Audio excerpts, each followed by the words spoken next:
Hello friends, good morning to all of you. स्वागत करता हूं आपके अपने यूट्यूब चैनल प्रताप क्लासेस में।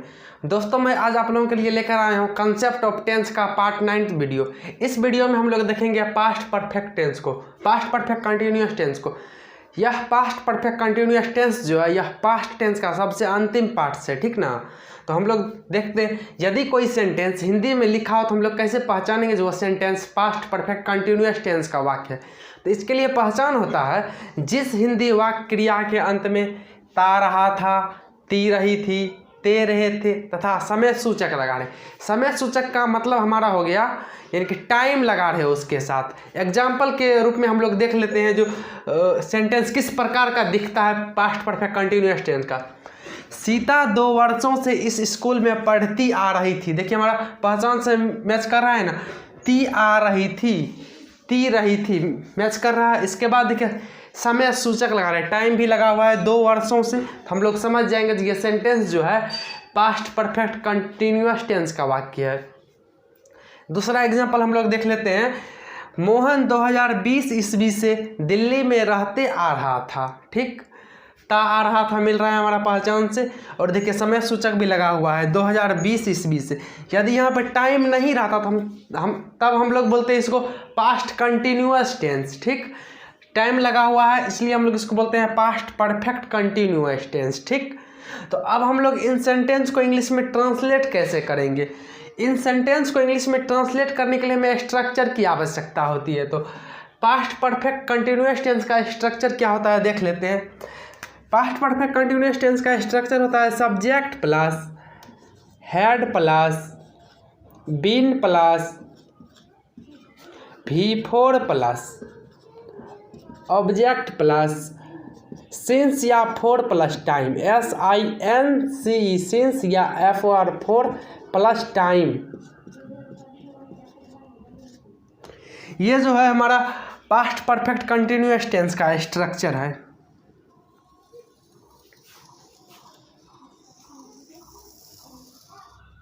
आप लोग इतने का स्क्रीनशॉट ले लीजिए। इसके बाद हम लोग देखेंगे जो इन सेंटेंस को इंग्लिश में ट्रांसलेट कैसे करते हैं। इसमें केवल हेड है, तो हमारा जितना भी पर्सन है इस पर्सन को आप लोग हेड के रूप में, हेड का ही यूज होगा सभी के साथ। बात रहा हम लोग सिंस का यूज कहाँ करेंगे और 4 का यूज कहाँ करेंगे। तो सिंस का यूज हम लोग निश्चित समय के साथ करते हैं और 4 का यूज हम लोग अनिश्चित समय के लिए करते हैं। यदि आप हमारे इस टॉप टेंस का past present perfect continuous tense का वीडियो नहीं देखे जाकर देख लीजिए, उसमें पूरे टेल एंड डिटेल में सिंस और 4 का यूज बताएगा। ऐसे हम बता देते हैं, जो सिंस निश्चित समय के लिए सिंस का यूज होता है और अनिश्चित समय के लिए हम लोग 4 का यूज करते हैं। निश्चित समय हमारा होगी जो देखिए 2020 ईस्वी से सुबह से, सोमवार से, मंगलवार से, 5 तारीख से, ये सब हमारा निश्चित समय है। लेकिन अनिश्चित समय हुआ 2 वर्षों से, 2 घंटों से, 2 दिनों से। दिन रहेगा यानी कि सोमवार से हमारा निश्चित समय होगा, लेकिन 2 दिनों से हमारा अनिश्चित समय होगा। अनिश्चित समय के साथ हम लोग 4 का यूज करते हैं और निश्चित के लिए हम लोग सिंस का यूज करते हैं। फ्रेंड्स, तो चलिए देखते हैं इन सेंटेंस को हम लोग इंग्लिश में ट्रांसलेट कैसे करेंगे। यदि ये सारा sentence past perfect continuous tense का वाक्य हो तब सबसे पहले हमको देखना है ये सारा सेंटेंस जो है पास्ट परफेक्ट कंटिन्यूअस टेंस का वाक्य है या नहीं।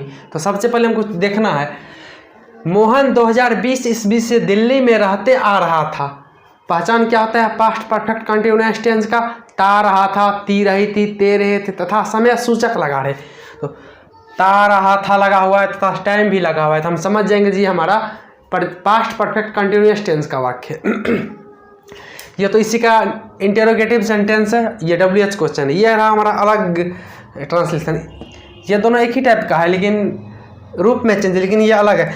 वे लोग 2 वर्षों से कहाँ रहते आ रहे थे, ते आ रहे थे, टाइम लगा हुआ है 2 दिनों से। हम लोग समझ जाएंगे ये भी पास्ट परफेक्ट कंटिन्यूअस टेंस का वाक्य। तो अब हम लोग शुरू करते हैं इन सेंटेंस को ट्रांसलेट कैसे करेंगे।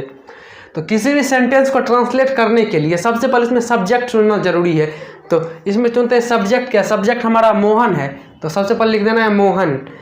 पास्ट परफेक्ट कंटिन्यूअस टेंस का स्ट्रक्चर हम नीचे लिख दिए हैं, जैसे पहले आप लोग को जस्ट स्क्रीनशॉट लिए होंगे, उसमें नोट में लिखा हुआ है। सबसे पहले यहाँ लिख देना है मोहन। अब इसके बाद क्या करना है, मोहन 2 वर्षों से दिल्ली में रहता आ रहा है, सब्जेक्ट लिख दिए, इसका हमको हैड लगाना है। मोहन हैड, अब क्या करना है, बीन लगना है। मोहन हैड बीन, V4 लगाना है। तो हमारा वर्ब क्या है, रहना वर्ब है। देख लीजिए, रहना, रहना इंग्लिश लिव होता है, लिव का V4 living, LIVING living. Mohan had been living,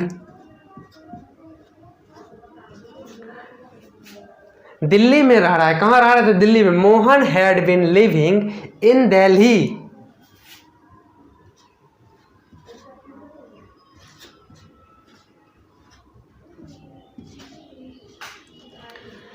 कब से रह रहे हैं, 2020 ईस्वी से। तो 2020 ईस्वी हमारा क्या है, निश्चित समय, इसलिए सिंस का यूज होगा। Mohan had been living in Delhi, in Delhi या इन द दिल्ली भी दे सकते हैं, इन दिल्ली सिंस लगाना है हम लोग को, सिंस 2020 हमारा ट्रांसलेशन बन गया। Mohan had been living in Delhi 2020, ये हमारा अफर्मेटिव सेंटेंस है। निगेटिव आप लोग खुद बनाए, केवल नोट लगा देना है, आराम से बन जाएगा। इंटेरोगेटिव सेंटेंस ये मैं बना रहा हूँ। इंटेरोगेटिव सेंटेंस को जब भी हम लोग शुरू करते हैं तो हम लोग इंटेरोगेटिव सेंटेंस को हेल्पिंग वर्ब से शुरू करते हैं। इसी को हम लोग यस नो क्वेश्चन भी कहते हैं। ठीक, ये है जी, क्या मोहन 2 वर्षों से दिल्ली में रहता आ रहा था। यदि रह रहा था तो बोलेंगे यस, नहीं रह रहा था तो बोलेंगे नो, इसलिए इसको हम लोग यस नो क्वेश्चन भी कहते हैं। तो यस नो क्वेश्चन को हम लोग हेल्पिंग वर्ब से शुरू करते हैं। इसका हेल्पिंग और हैड हो जाएगा। Had Mohan been living in Delhi,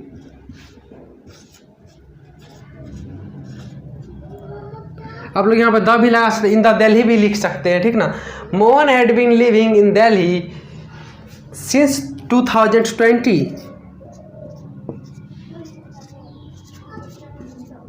देखिए हमारा ट्रांसलेशन बन गया। अब ये हमारा WH क्वेश्चन है। WH क्वेश्चन को बनाने के लिए सबसे पहले हम लोग सेंटेंस में WH वर्ड चुनते हैं। तो इसमें देखिए WH वर्ड हमारा क्या है, मोहन 2 वर्षों से कैसे दिल्ली में रहता आ रहा था। तो WH वर्ड यहाँ पर हमारा कैसे है। तो कैसे इंग्लिश क्या होता है, हाउ होता है। WH वर्ड के जस्ट बाद हम लोग लिखते हेल्पिंग वर्ब का यूज करते हैं। तो हेल्पिंग वर्ब लिख देना है, how had Mohan, sorry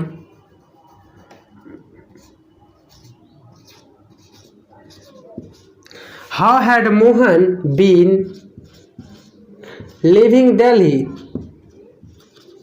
living in Delhi since 2020।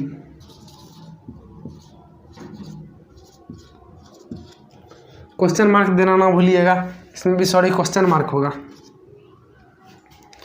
देख लीजिए, मोहन 2 वर्षों से कैसे दिल्ली में रहता आ रहा था। How had Mohan been living in the Delhi since 2020। अब ये हमारा ये अगला ट्रांसलेशन है, वे लोग 2 दिनों से कहाँ रहते आ रहे थे। तो इस ये भी WH क्वेश्चन का सेंटेंस है। सबसे पहले WH वर्ड लिखना है। तो WH वर्ड कहाँ है, कहाँ के इंग्लिश क्या होता है, वेयर होता है। तो वेयर लिख देना है। वेयर WH क्वेश्चन के जस्ट बाद हम लोग हेल्पिंग वर्ब का यूज करते थे। हेल्पिंग वर्ब लिख देना है। वेयर हैड, इसका सब्जेक्ट क्या है, सब्जेक्ट है हमारा वे लोग। वे लोग का इंग्लिश क्या होता है, दे होता है। तो where had they been, where had they been, रहना, रहना का इंग्लिश लिव, लिव का भी फॉर लिविंग। तो where had they been living for 2 days, where had they been living for 2 days।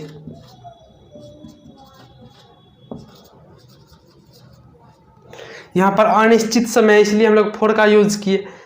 आप लोग इसका स्क्रीनशॉट ले लीजिए और ट्रांसलेशन के बुक से कम 10 ट्रांसलेशन जो पास्ट परफेक्ट कंटिन्यूअस टेंस का आप लोग जरूर प्रैक्टिस कर लीजिएगा, आसानी से समझ में आ जाएगा, कोई दिक्कत नहीं होगी। यदि कोई इस प्रकार की तकलीफ होती है तो आप लोग कमेंट बॉक्स में कमेंट करें, उसका सॉल्यूशन जरूर मिलेगा। यदि आप हमारे चैनल पर नए हैं तो हमारे चैनल को सब्सक्राइब करें, इस वीडियो को लाइक करें तथा अपने दोस्तों को शेयर करना ना भूलें। धन्यवाद, मिलते हैं अगली वीडियो में।